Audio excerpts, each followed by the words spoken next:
Assalamualaikum, hai. Ketemu lagi dengan saya di channel Radika Family. Nah, di video kali ini aku mau sharing tentang masyarakat Indonesia pada masa praaksara. Nah, kalian udah tahu belum bagaimana keadaan masyarakat Indonesia pada masa praaksara? Oke, kita coba bahas ya di sini ya.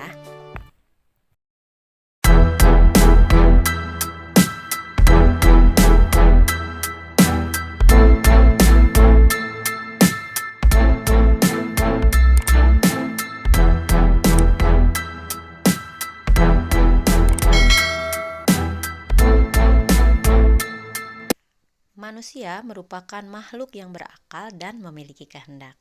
Manusia ada di muka bumi ini karena telah diciptakan oleh Tuhan Yang Maha Esa. Oleh karena itu, kita harus selalu mensyukuri nikmat yang telah diberikannya kepada kita. Tuhan telah menciptakan manusia sejak jutaan tahun yang lalu. Bahkan kehidupan di muka bumi ini telah ada sebelum manusia diciptakan. Penciptaan alam semesta beserta isinya oleh Tuhan Yang Maha Esa tidak dilakukan dalam sekali jadi, tetapi melalui proses yang panjang dalam kurun waktu yang sangat lama.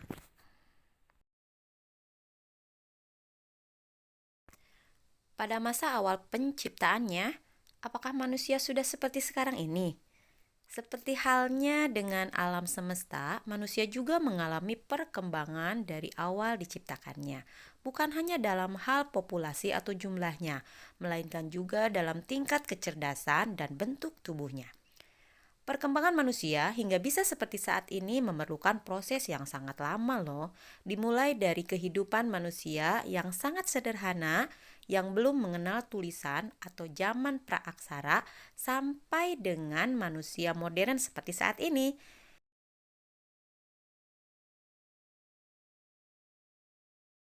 Nah, di sini kita akan coba bahas tentang kehidupan manusia masa belum mengenal tulisan, terutama yang ada di Indonesia ya.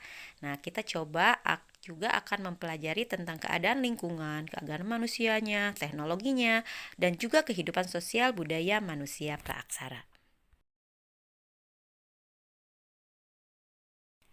Saat ini kita mengenal berbagai macam tulisan. Ada tulisan Latin, Arab, India, Jepang, Cina, dan sebagainya.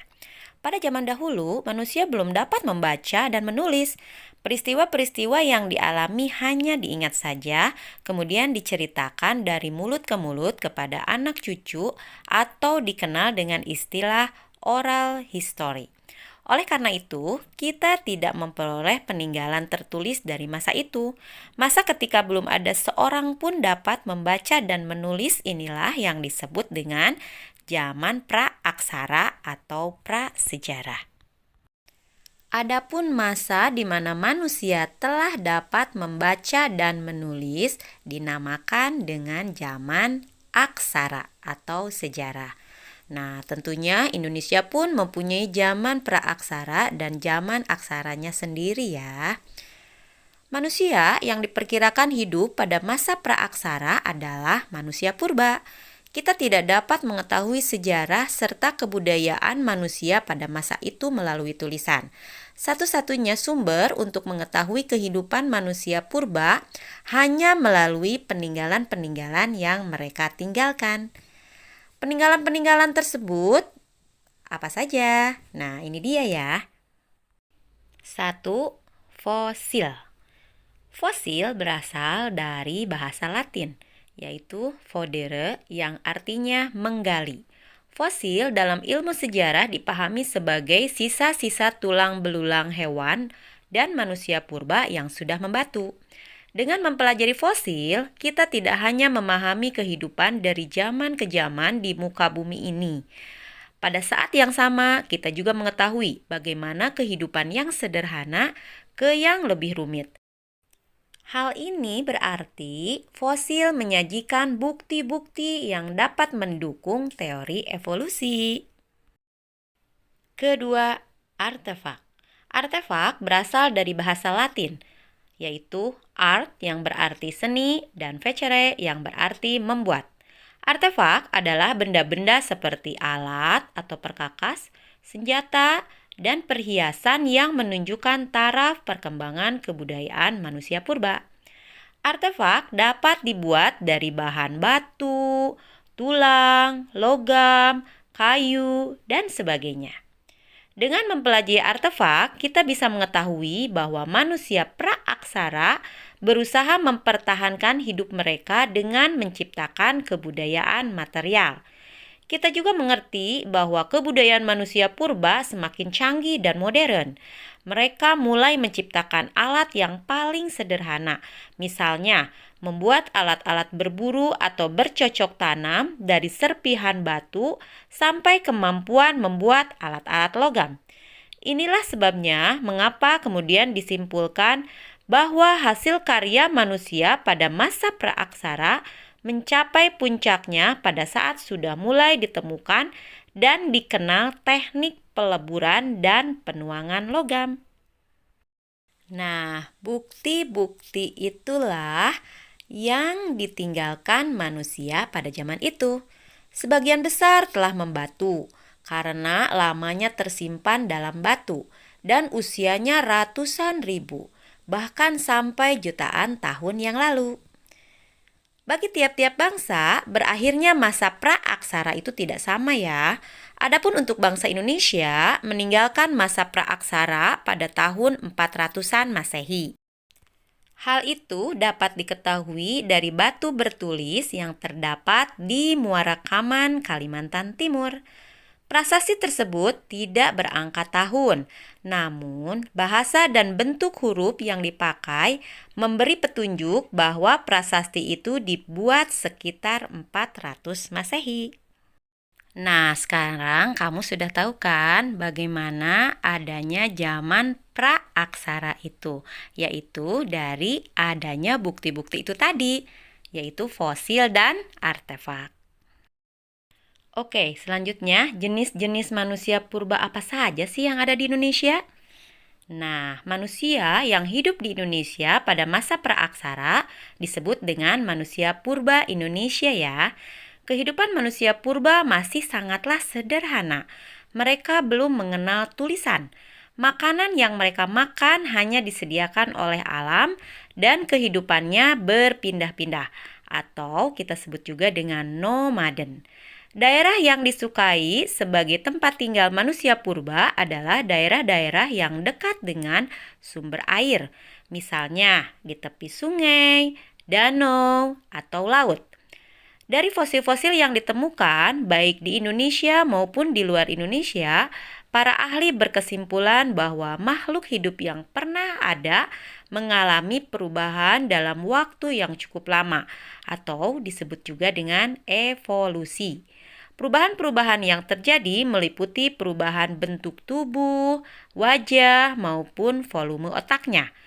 Menurut Charles Darwin, manusia yang hidup sekarang ini berasal dari kera yang sudah mengalami perubahan-perubahan dalam waktu yang sangat lama. Teori evolusi Charles Darwin ini ternyata banyak menuai pro dan kontra. Dari beberapa fosil manusia purba yang ditemukan di Indonesia, dapat diketahui bahwa di Indonesia pernah hidup beberapa jenis manusia purba. Nah, jenisnya apa saja? Ke-1, Meganthropus palaeojavanicus. Fosil manusia Meganthropus palaeojavanicus pertama kali ditemukan oleh ahli purbakala berkebangsaan Belanda, G.H.R. von Koenigswald pada tahun 1941. Meganthropus palaeojavanicus artinya manusia raksasa tertua di Jawa. Jenis manusia ini diperkirakan hidup 2 juta tahun yang lalu. Tempat ditemukannya fosil Meganthropus palaeojavanicus adalah di Desa Sangiran, Lembah Bengawan, Solo. Meganthropus palaeojavanicus memiliki ciri-ciri sebagai berikut. 1. Memiliki tubuh yang lebih besar dan tegak. 2. Gerahamnya menyerupai geraham manusia dan kera. 3. Tulang rahang bawah lebih besar dan kuat. 4. Tidak memiliki dagu. 5. Tulang keningnya menonjol. 6. Jenis makanannya adalah tumbuh-tumbuhan. 7. Tingginya sekitar 2,5 meter. 8. Bentuk hidung melebar, serta 9. Tulang pada ubun-ubun tampak pendek. Jenis manusia purba yang kedua yang ada di Indonesia namanya adalah Pithecanthropus. Pithecanthropus artinya manusia kera.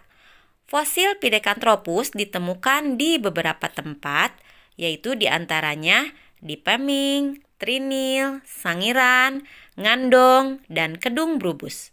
Diperkirakan manusia jenis hidup ini antara 30.000 sampai 2 juta tahun yang lalu.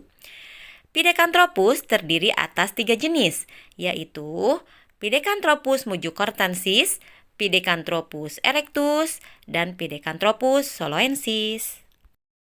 Bagaimana sih ciri-ciri ketiga Pithecanthropus itu? Nah, kita bahas satu-satu ya. Yang pertama, Pithecanthropus mojocortensis. Fosil Pithecanthropus mojocortensis ditemukan oleh G.H.R. von Koenigswald pada tahun 1936. Tempat penemuannya adalah di Perning yang berusia sekitar 6 tahun. Pithecanthropus mojocortensis memiliki ciri-ciri sebagai berikut. 1. Tubuhnya tegap. 2. Gerahamnya besar tetapi gigi depannya kecil. 3. Muka menonjol. 4. Volume otak antara 650 cc sampai 1000 cc. Dan 5. Makanannya berasal dari bahan makanan kasar. Kedua, Pithecanthropus erectus. Pithecanthropus erectus artinya manusia kera yang berjalan tegak. Fosil manusia purba ini ditemukan oleh ahli purbakala berkebangsaan Belanda yang bernama Eugene Dubois. Fosil Pithecanthropus erectus pertama kali ditemukan pada tahun 1890 sampai 1892 di tepi Sungai Bengawan, Solo, tepatnya di Desa Trinil. Fosil yang ditemukan pada waktu itu hanya bagian rahangnya saja.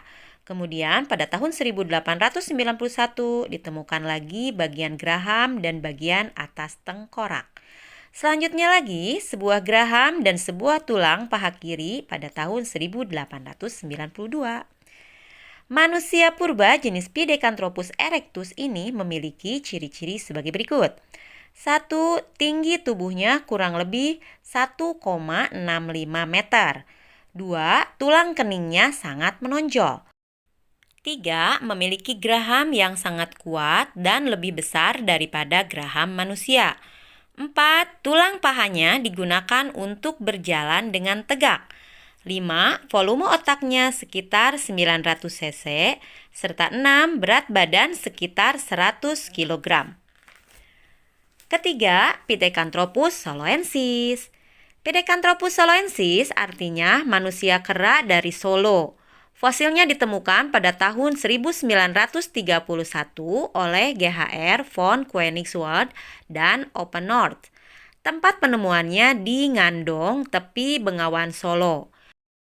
Bagian fosil yang ditemukan berupa 2 buah tengkorak bagian atas dan tulang dahi. Kemudian tahun 1932 ditemukan lagi 4 buah tengkorak dan 1 tulang kering. Pithecanthropus soloensis memiliki ciri-ciri sebagai berikut. 1. Tengkoraknya berbentuk lonjong. 2. Tulang kening menonjol.